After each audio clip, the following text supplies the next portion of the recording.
কারো বুঝতে সমস্যা হয় আমাদেরকে ফোন দিবেন, আমরা আপনাদেরকে বুঝিয়ে দেবো। সবচেয়ে ভালো হলো সরাসরি আসবেন আমাদের ওয়ার্কশপে, এক কাপ ব্ল্যাক কফি কিংবা রং চা আমাদের এখানে সুন্দর পাওয়া যায় এবং মশলা মারে, সেটা খাবেন। খাইতে খাইতে আমরা আলোচনা করে আরও বিভিন্ন রকমের ইনফরমেশন আপনাদেরকে দিয়ে দিব। আমরা আবার আপনাদের জন্য ভিডিও নিয়ে চলে আসলাম, কিছু আলোচনা করব এবং কিছু পরামর্শ দেওয়ার চেষ্টা করব। তো আমরা শুরুতে চলে যাব আজকে আমাদের যে গাড়িগুলো আছে, বিশেষ করে হাইব্রিড গাড়িগুলা। তো এই গাড়িগুলো হচ্ছে রাস্তার মধ্যে স্টার্ট বন্ধ হয়ে যাচ্ছে, গাড়ি কাঁপতে কাঁপতে বন্ধ হয়ে যাচ্ছে, নর্মালি বন্ধ হয়ে যাচ্ছে, বিভিন্ন রকমের ইস্যু আসতেছে, আবার ড্যাশবোর্ডের মধ্যে বাতি চলে আসতেছে। তো এরকম সমস্যাগুলো আছে। তো বিশেষ করে যারা হাইওয়েতে গাড়িগুলো নিয়ে রান করতেছেন ওনাদেরকে আমরা কিছু আজকে টিপস দিয়ে রাখবো, যদি আপনাদের এরকম সিচুয়েশনে পড়েন তখন ওই মুহূর্তটাতে কী করবেন।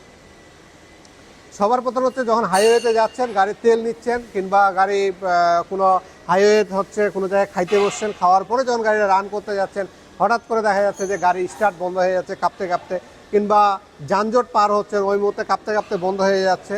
আবার ড্যাশবোর্ডের মধ্যে অনেক সময় হিটের ইস্যু চলে আসছে, হিটের সিগন্যাল দিচ্ছে, গাড়ির কোনোভাবে মুভ করতেছে না কিংবা গাড়ি রাস্তায় একেবারে বন্ধ হয়ে যাচ্ছে, এরকম অনেকগুলো বিষয় আছে। তো আমাদের একটা জিনিস মাথায় রাখতে হবে, সবার প্রথমে আমাদের গাড়ি চলে কি দিয়ে?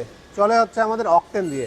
তো অকটেন যদি আমাদের গাড়িতে না থাকে তাহলে কিন্তু আমাদের গাড়ি চলবে না। তো এই অকটেনটা আমাদের কিন্তু অনেকভাবে হচ্ছে শেষ হয়ে যায়। আমাদের মিটারের মধ্যে অনেকগুলো প্রবলেম আমরা পাচ্ছি, অ্যাকোয়া, একজিও এবং আদার্স গাড়িতে আমরা প্রবলেম পাচ্ছি। সেটা হচ্ছে মিটারের মধ্যে আমাদের তেলের সিগন্যালটা হচ্ছে পর্যাপ্ত দেখাচ্ছে, কিন্তু আসলে আমাদের গাড়িতে একটা ফোঁটাও তেল নাই, যে তেলের পরিমাণটাতে গাড়িটা চলতে পারবে সেরকম আমাদের গাড়িতে কোনো রকমের তেল নেই। এরকম ইস্যু আমরা রেগুলার পাইতে আছি। এটা পাওয়ার কারণ হচ্ছে আমাদের যে ফুয়েল পাম্পটা আছে, এই ফুয়েল পাম্পটা আমরা ঠিক মতন ক্লিন করি না, কিংবা ক্লিন করলেও হচ্ছে ফুয়েল পাম্পের মধ্যে হচ্ছে একটা মিটার থাকে, সেই মিটারটাও আমরা হচ্ছে কখনো দেখি না যে ওই মিটারের মধ্যে শর্ট হয়ে গেছে, না মিটারটা নষ্ট হওয়ার সম্ভাবনা আছে, না নষ্ট হয়ে গেছে, এরকম বিষয়গুলো আমরা কখনো দেখি না। তো অনেক সময় আমাদের গাড়িতে হচ্ছে তেলও থাকে না।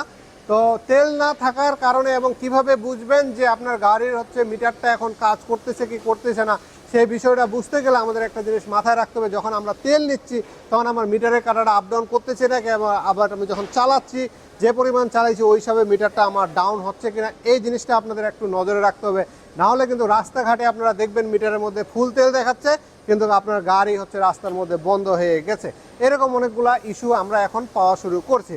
আবার একটা জিনিস আছে যে অনেকে হচ্ছে এক দাগ থাকার আগ পর্যন্ত তেল নিতে চান না, কিংবা হচ্ছে সবসময় তেল নিচের দিকে রাখেন। এই ধরনের যারা ইউজার আছেন ওরা অবশ্যই এই ডিসিশনটাকে চেঞ্জ করেন।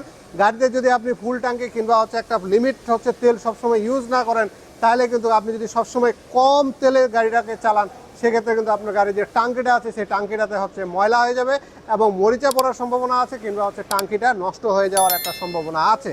তো এইরকম অনেকগুলা সিচুয়েশন আমরা এখন ক্রিয়েট করতেছি।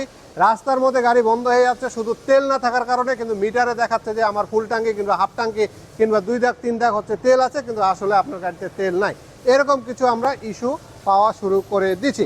তো এরকম সিচুয়েশনে আপনারা কী করবেন, সুন্দর করে একটা গাড়ি থেকে হেল্প নেওয়ার চেষ্টা করবেন তেলের, কিংবা পাম্পে যাবেন, পাম্প থেকে তেল নিয়ে আসে গাড়িতে তেল ঢালবেন, সুন্দর করে গাড়িটা স্টার্ট করবেন, গাড়ি কিন্তু স্টার্ট হয়ে যাবে। আপনাদেরকে আরও আমরা কিছু জিনিস শিখাই দিব। এরকম যখন সিচুয়েশন পড়বেন, তেল ঢুকালেন সব ঢুকবেন, গাড়ি কিন্তু অনেক সময় স্টার্ট হতে চাবে না, তখন আপনারা কী করবেন, গাড়িতে যেহেতু ভাইরাস ঢুকে গেছে সেই ভাইরাসটাকে রিমুভ করার জন্য আপনার গাড়িতে হচ্ছে সুন্দর একটা ফিচার দিয়ে দিচ্ছে। সেটা আপনারা এখানে শর্টকাটেই করতেন। এখানে একটা 3 কোণা ফিউজ বক্স দেখতেছেন, যিনারা অ্যাকোয়া এবং হচ্ছে একজিও গাড়ি চালাচ্ছেন এরকম ফিউজ বক্সটা খুলবেন। সুন্দরভাবে খোলার পর এখানে একটা দেখতেছেন একটা জ্যাক আছে, সাদা জ্যাক।